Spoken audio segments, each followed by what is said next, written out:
Environmental and sustainability are very important for salons right now. Globally, more and more salons and stylists are wondering what they can do to reduce waste and ultimately reduce their carbon footprint in their daily business. In our next panel, Dr. Elmar Mussenbroek, Cow's Director of Sustainability, had the opportunity to speak with 4 salons from around the world who have taken major steps to become green salons. Let's watch as Elmar discusses with them how they began their green journey and what advice they have for salons who want to become more environmental in their daily business. Hi, everybody. For those who don't know me, I'm Elmar Mussenbroek, and as the Director of Sustainability, I have the honor to look after all sustainability activities of Cow's Salon Division. And today I'm sitting here with 4 salon owners who are running great salons in 4 different countries. And guess what? They have all one passion in common. It's their passion for sustainability. So I'm really glad that we are having today a little conversation about this passion, how that started, the experiences, the challenges, and I hope that all of you who are watching and listening right now, that you take some inspiration from this little conversation, some tips and tricks, and that might make your start of your own sustainability journey a little bit easier. So let me introduce my 4 panelists. So we have, to my right, we have Annika Wolf. Annika is German like me, so I have to apologize for my accent, and Annika's English might be better. She's the owner of Style & Bloom Salon, which is, as I learned, located in the center of Cologne, right next to the famous dome. And since the founding of Style & Bloom, it is a sustainable salon. And I learned when you enter it, you directly experience it, because with all the plants, it feels like a living garden. And we can see that right now as well. I learned as well that at Style & Bloom, clients can choose between chemical color from us, from Goldwell, as well as 100% plant-based colors. And the team uses also vegan and plant-based products. Welcome, Annika. Then we have Tammy Axworthy, and Tammy is a passionate 26-year behind the chair stylist and a 13-year salon owner and an educating member of the Goldwell Canadian artistic team for over 18 years. So that's great. And why that? Because she loves making her clients happy and coaching her salon team. So her passion is education, as I learned when we talked beginning of this week. And sharing your passion with other stylists is as well important. The Hair Boutique, this is a salon that you own. It is an environmentally conscious boutique hair salon located in the heart of Brantford, Ontario, Canada. Your like-minded, highly experienced team offers an amazing customer service. That's what you told me.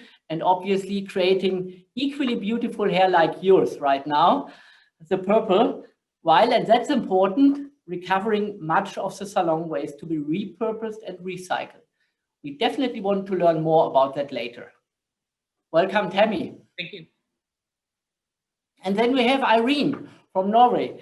Irene Stanner, she is the founder and owner of Floke, I hope I pronounced that right, Floke Salon chain in Norway. And you have been working as a stylist, as I learned, since 1987. And right from the start, you always have been interested in environmentally friendly and health-friendly business development. Today, you are running Floke, which is a chain of 9 salons that are all certified green salons, or you might say grün salon, right? Mm-hmm. So this is something that others would like to learn more about later. So welcome, Irene. Thank you. And last but not least, the gentleman in the round, we have Tony Corsten from Grantham, UK. Tony, if I may say so, you are an industry veteran. So with 49 years that you have been working in the industry now, you have been always a great believer in looking after our planet and doing what you can to pass these thoughts and ideas on to others. And you had long time for that, 49 years. So your salon, Shiraz, is suited in Grantham, Great Britain, obviously. And I learned from some pictures, I have never been there, I'm sorry, that it has a natural ambience with some wood. It was established in 1977, and you have a team of 12 people. Welcome, Tony. So as said, I'm really thrilled that we are having the chance today to talk about your passion. And what would be better than to start with how that all started with you? So I'm sure all our colleagues who are listening and watching from all over the world would like to know if there was a certain incident or moment where you decided in your life, I want to start that journey to become a sustainability-minded salon. I want to look after the world better than I did. So who can share some thoughts about an incident? Looking at Tammy, because your screen is directly below mine. So what about you, starting? Was there something, a special moment in your life? Absolutely. I was in a training seminar and the founder of the Green Circle company was doing a speak, and it really got to me. He was talking about how they've really taken a turn in getting salons on board to reduce their waste, their foils, how to dispose properly of the liquid waste, how to deal with the single-use waste. And it was just something immediately I thought, sign me up. It's something I really want to be involved in. Great. So that was one moment in time that you remember. What about the others? Irene, I mean, you said right from the start, but what was the start? Why did you get interested into sustainability so early? I had worked as a hairdresser for many years, and I was taking a further education that we have for hairdressers here in Norway, that is called Mesterbrevet. And during this education as a master, I was searching for more information on one of our hair colors in the salon. I was working in at that time. This was 2 years before I opened Floke. And in my research, I found out a lot of things about our products that I didn't know anything about before, such as how the different chemicals affect our health as hairdressers that work with this every day. So I decided that day that I would like to start a new concept where the customer and the hairdresser's health is taken care of in every aspect of the business, physical and mentally. And that was a Floke concept that you brought to life. Yes. Mm-hmm. So that was the start for me. Mm-hmm. The other two, Tony, Annika, was there a special moment, or did you more react on increasing requests and questions from your clients that you decided, I have to become more sustainable? Tony.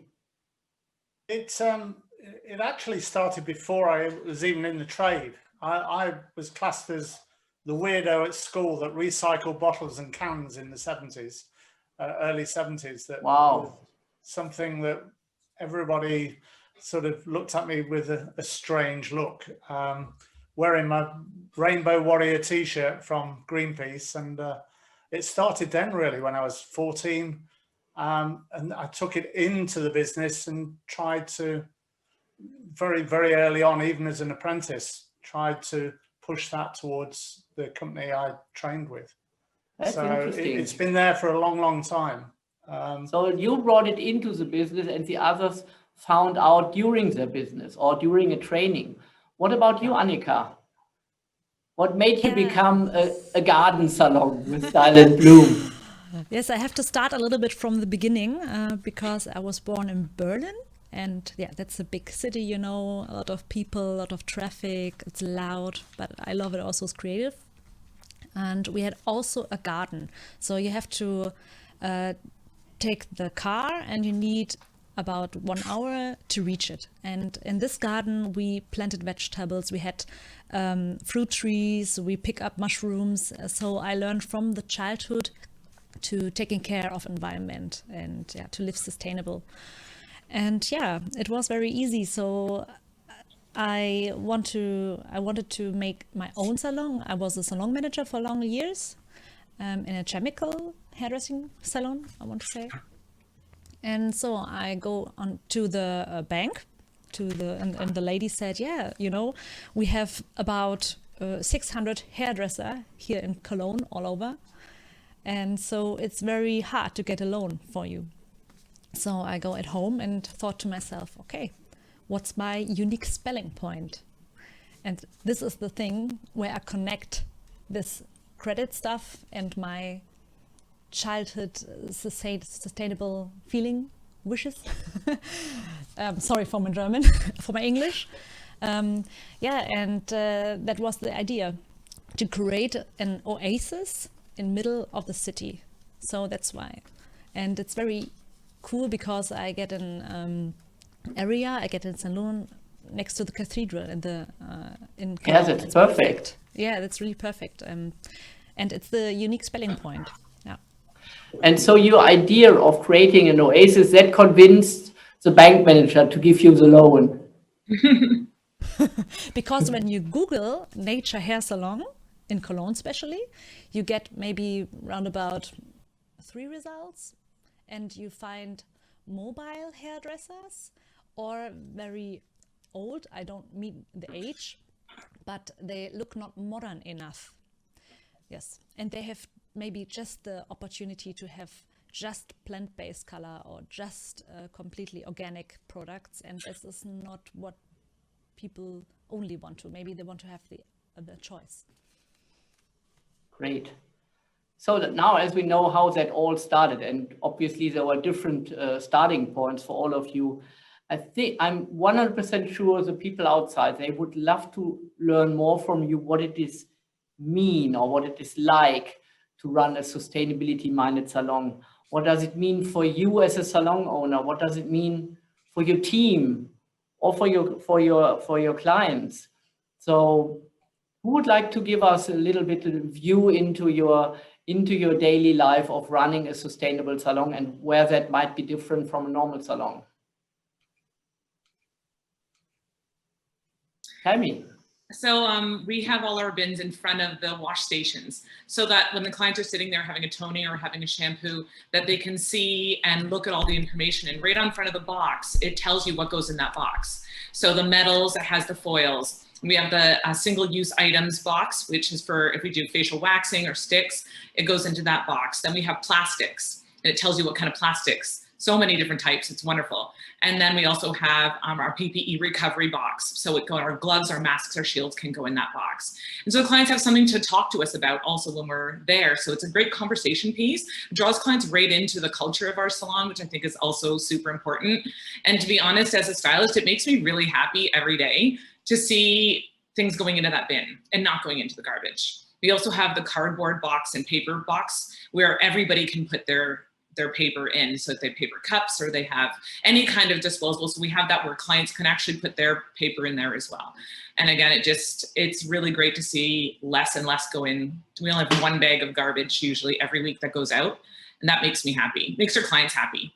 Everyone's happy to be involved. Okay, I see. So it is really a topic because you have these boxes in a visible way. It is people ask you. Yes. It's a nice discussion topic.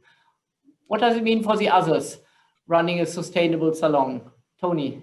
I think we're very lucky because I've actually sourced a company that will take all the waste away, and they recycle 98% of it, and they actually pick it out and sort it, and we're very, very lucky, especially in the part of England we are.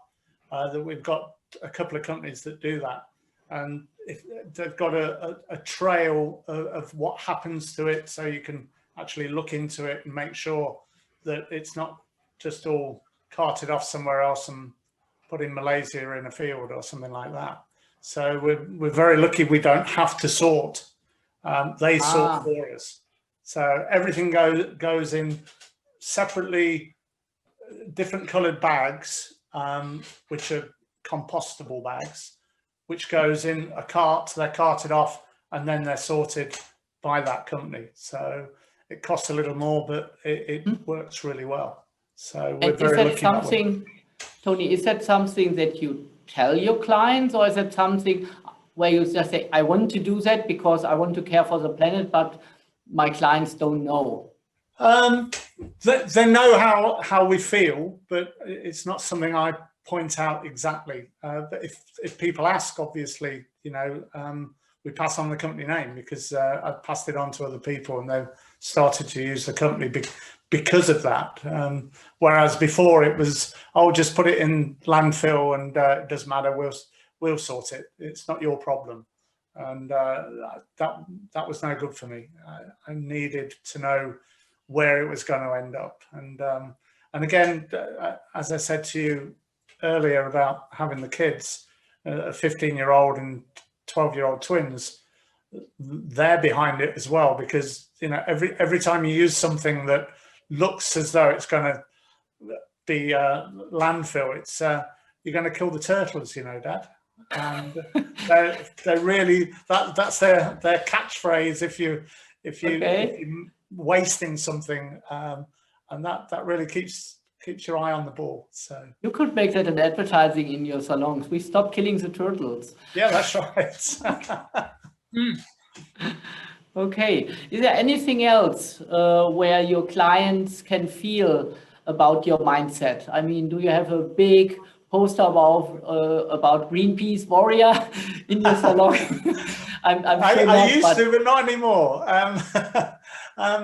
I think it's on a personal.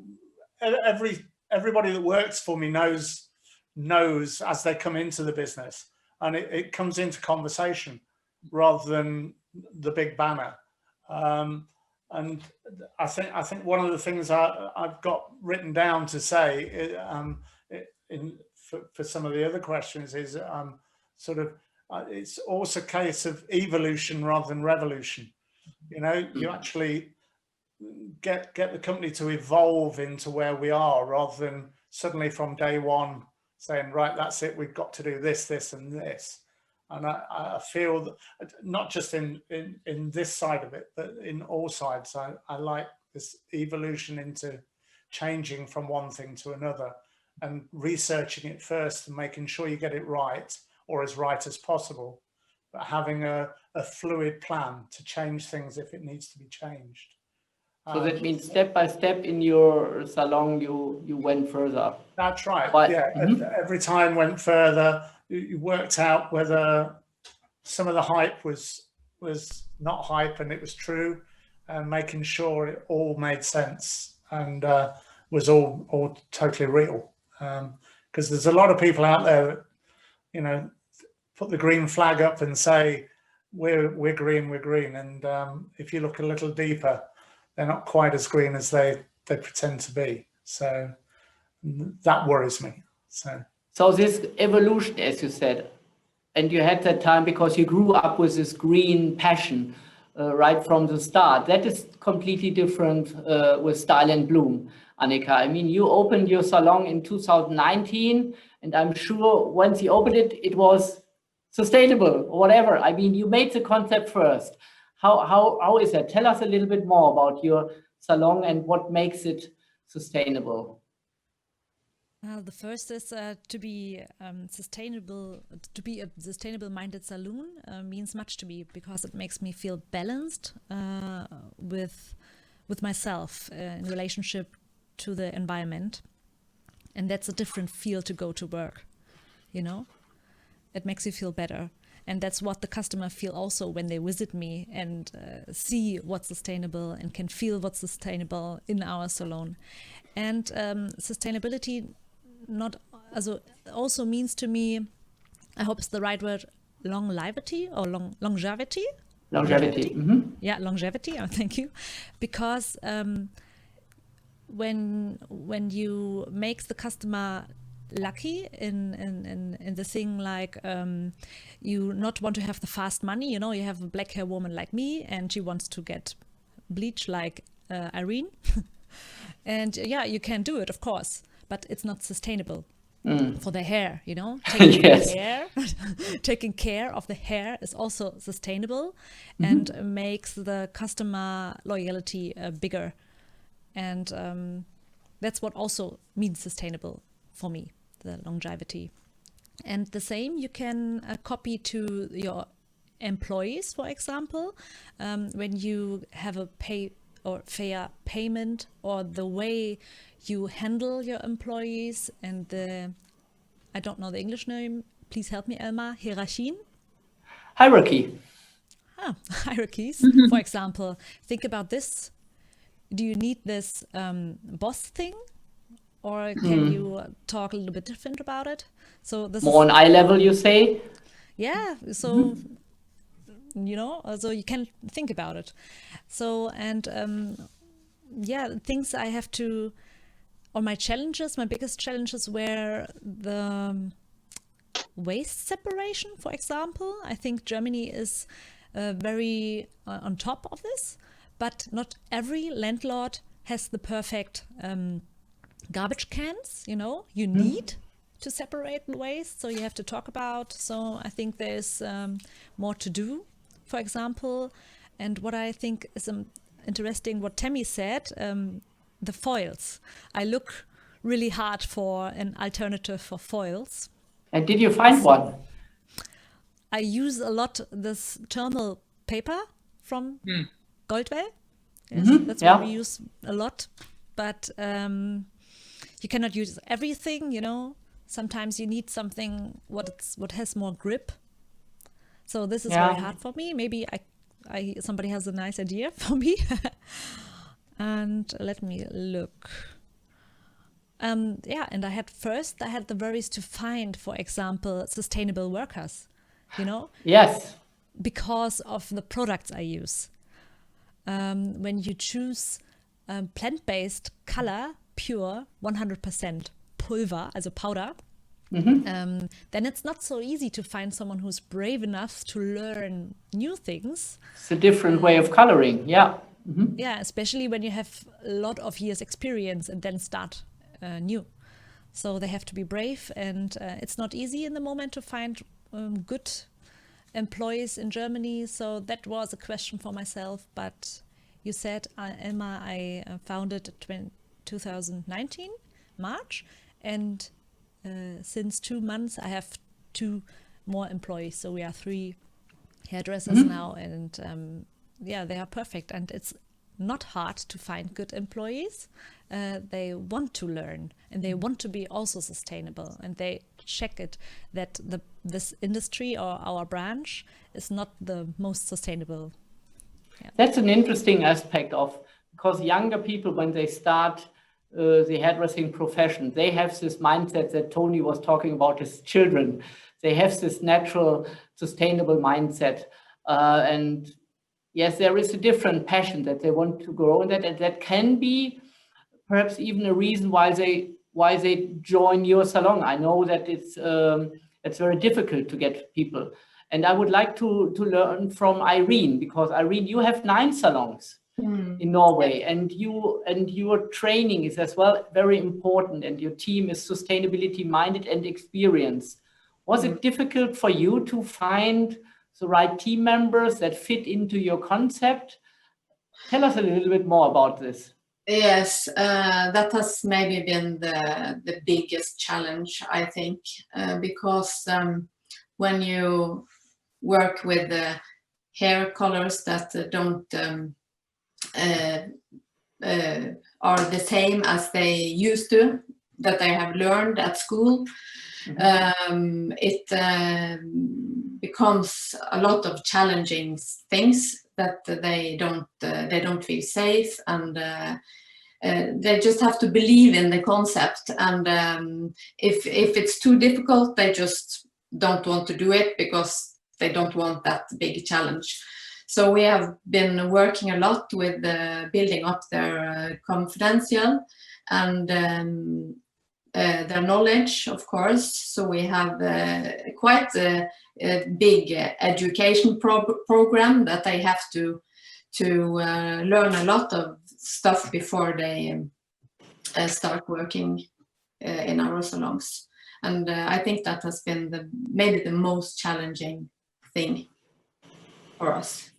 And now, as you have your team in place and as they know how it works, is there a special team feeling because you have this very, I wouldn't say niche concept, but a very clear sustainability-minded concept? Is that something that binds your team more together if you compare to the salons before, or how would you describe your team work on sustainability?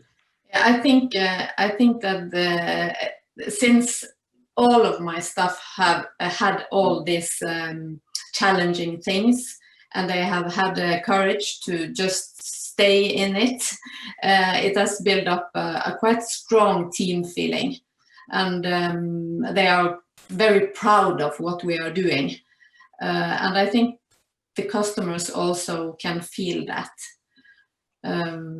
So in many ways, we in our daily life we are quite similar as a normal salon, because we want to be as normal as possible, but at the same time we just want to use products without any dangerous kind of chemicals. And of course, that's a thin line to walk on, because it's not an easy path we have been chosen. Mm-hmm. And I learned that in Scandinavia you have this grön salon. I don't know if the spelling is right, and Yes. there is that grön salon list, so that kind of product list as well. What are you allowed to use in a salon if you are a certified grön salon? And Yes. you told me that all 9 salons are certified. So Yes. for example, for your color? We only use aluminum as color, so we don't use any oxidative color. Yeah.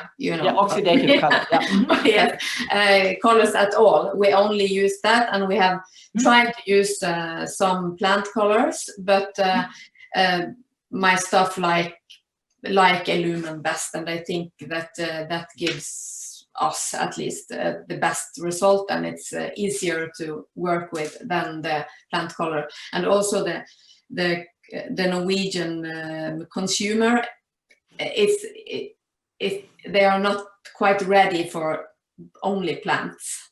So we have tried, but we have not succeeded with that. So we stick to aluminum now. And that's good for us that you stick to aluminum. But it's interesting because for us, aluminum is a creative color, but for you, the fact that this is a physical color is more important, because that's why it's part on the Grön Salon list.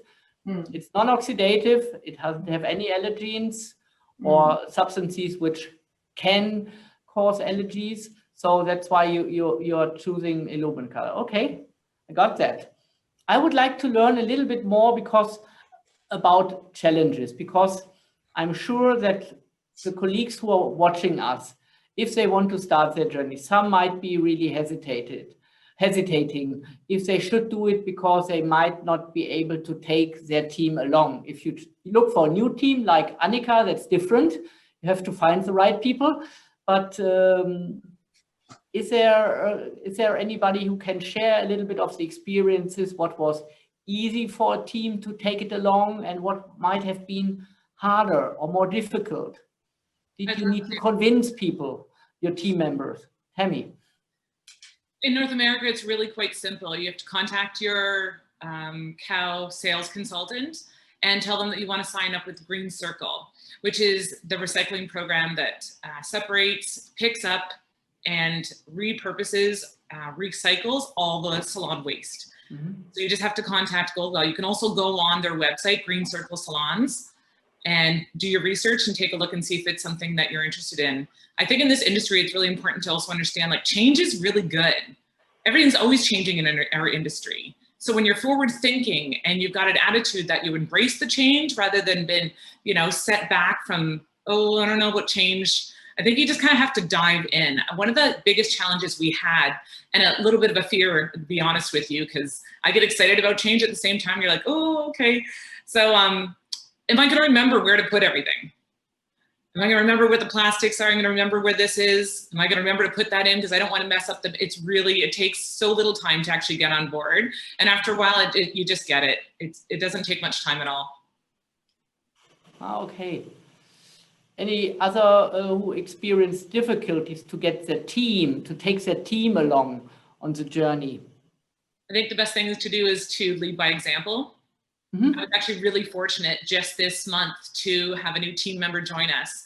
And she came from a previous Green Circle salon. So she was really happy that she joined another team that's Green Circle. I also have an employee that has an environmental background before she got into hairstyling. And so again, I think we just gathered a whole lot of like-minded people together, and it's working really well. Oh, great. Irene, as you are working, as you're running a chain of 9 salons, you cannot be in each salon. So you cannot lead by example, like Tammy said. So what are you doing in order to make sure that all your 9 salons, the team is really behind your mission? Is there anything, do you have a recipe? Do you have special teams? Do you have a green Bible hanging in your team's room? Whatever. Yes, I have, and I sorry, I can't tell you about it because it's a business secret. No. Okay. Okay. No, of course not. No. When you want to have a lot of people doing the same thing as you have to have a good system that show them how to do it. So I have been, when I started building this change, I actually wrote a book in 140 pages that tell them how to run a Floke salon with my thoughts. Wow. So that's the tool they have. But of course, it's not enough only with a book. You have to, it's people behind this. So you have to build up trust. You have to make good relationships with everybody, and you have to make them believe in your concept and each other. So I think maybe the most important thing that I have been doing is to be a good leader, to learn them and to make them be confident in what they're doing and make them feel safe. So for me, is this leadership almost as important as the other stuff, because everything stick together in a way. It's not only the recycling, it's not only the products, it's not only the concept, it's everything that sticks together. So yeah, I don't know if I have a recipe, but I think it has been quite important for us to, every salon is totally similar. We sell the same products, we talk the same language, and everybody is learned to do that. So when the customer comes in, they always know what they are getting. And I think that we have been working a lot with the brand and how we talk and how we make our customers feel good and feel that we care. So it's a lot of efforts, as you say. I mean, you were actually writing a book, which is a lot of effort, but as well for the others. That journey to become more sustainable requires time, it requires perhaps some money, it requires convincement, it requires leading by example. But when we talked first, Irene, you told me that you are so happy that your philosophy really pays out for your clients, for your employees, and for the community. So all the efforts, I mean, we would only do that because we have to run a business, and somehow these efforts have to pay off. So Irene, could you tell us a little bit about the benefits that you experience now from being a salon with a sustainability mindset? Was it worth doing it? So why are you so happy that it really pays out? So what is the business opportunity? I think that for me my personal benefit is that I can work with and learn and see hairdressers that really love their job and really love being a hairdresser. And someone at one moment told them that you cannot be hairdresser anymore because you are getting allergic or something like that. And my concept helped them to actually can be in the business, they can do what they love to do, and I can see that they are growing because most of them actually own their own salon. I only own 3 salons myself, and the others are franchised. Okay, franchise. So I have it's a happy feeling to help people reach their dream. I see. So that it pays out for the employees because of the allergies. How does it pay out for you? And yeah, that makes me feel good, of course, and of course it's financial attractive results also because we are not the same as every other salon, and I think that the hairdressing, a lot of hairdressers, at least in Norway, are very similar. They have the same products. They look like, they play the same music. They don't have a clear mission. They are good in cutting hair. But we are something more, and I think the customers want something more than just getting their hair done. They want to feel that they are making choice that's good for themselves, but also for a bigger reason. So I think, yeah, that's my opinion. What about the others? I mean, do you see advantages from your concept? Do you see benefits if you compare them with the other salon around the corner? So Annika, you are still new as a salon owner, at least in that business.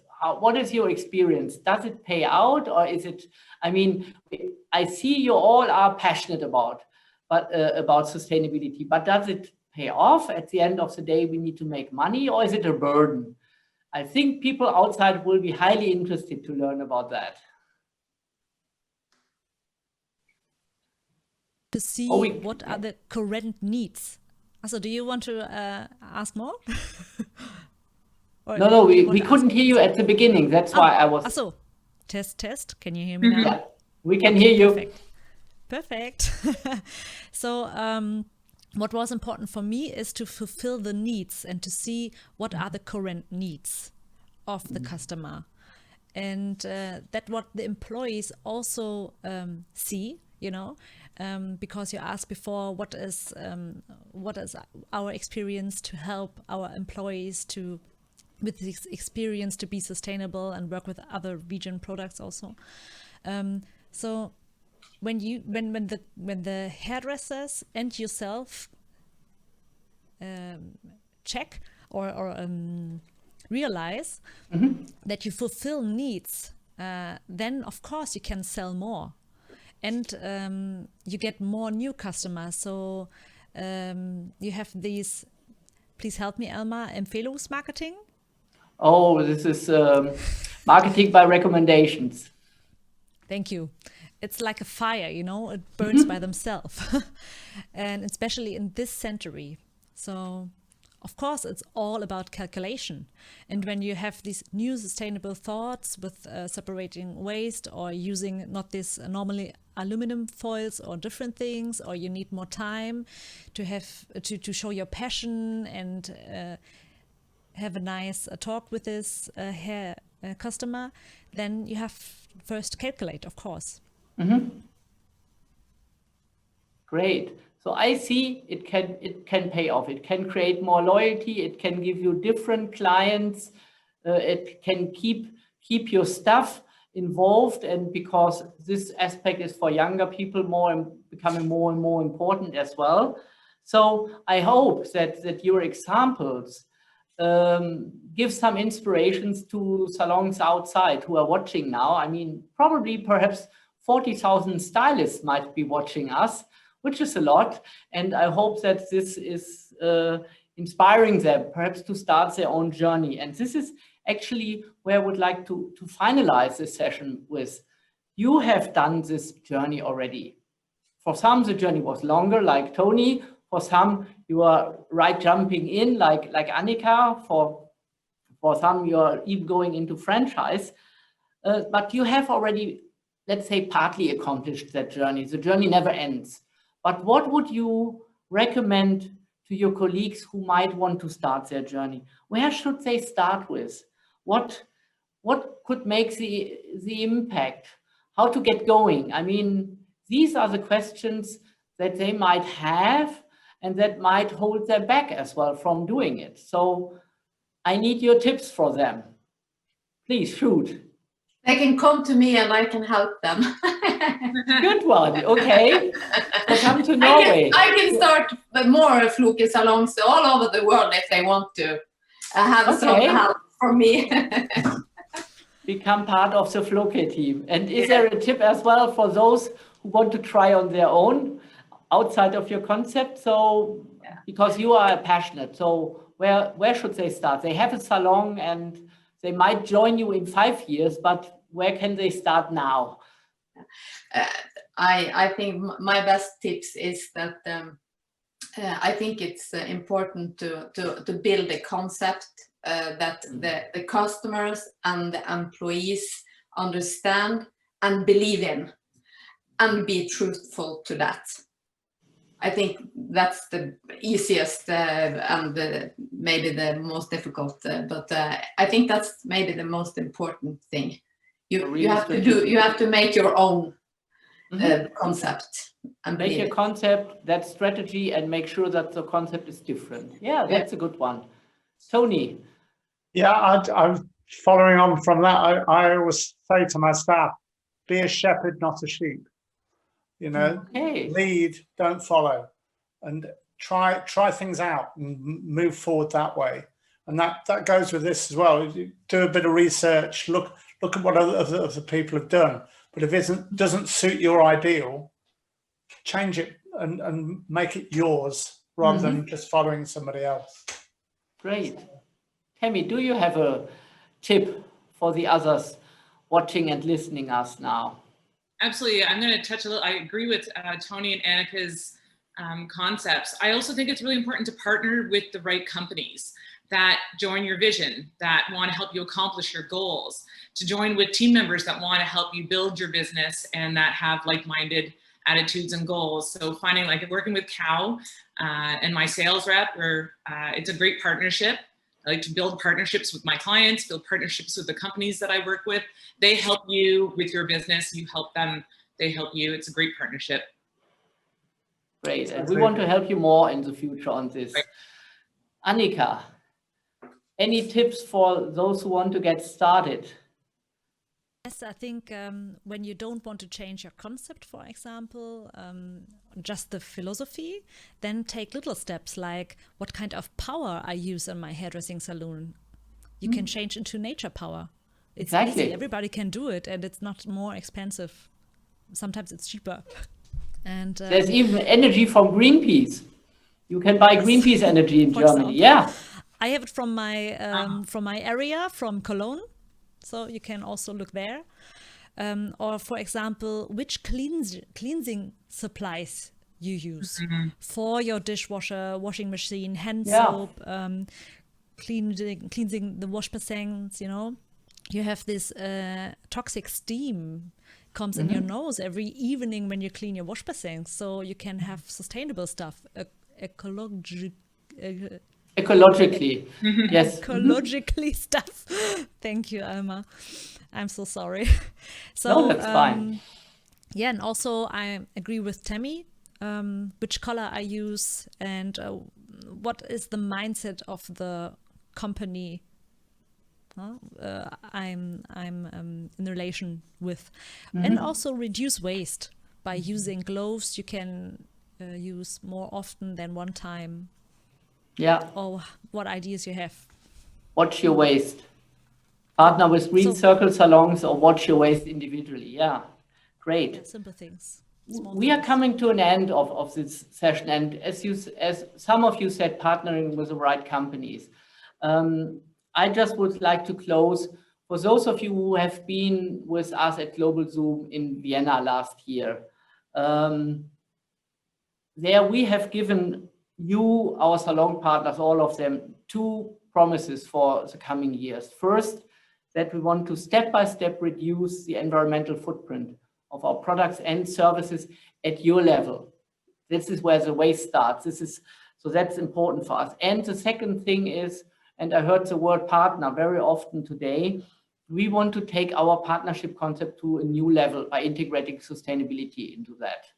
So we are already doing a lot of things in green. We can become better, and we have now, 1 year later, we have a robust strategy in place, which is an umbrella for all our activities, and we have clear metric goals that we want to measure us against in the future that we will publish now. So this event for us is really important because we are publicizing the strategy and we want to measure ourselves in the future where we are making progress.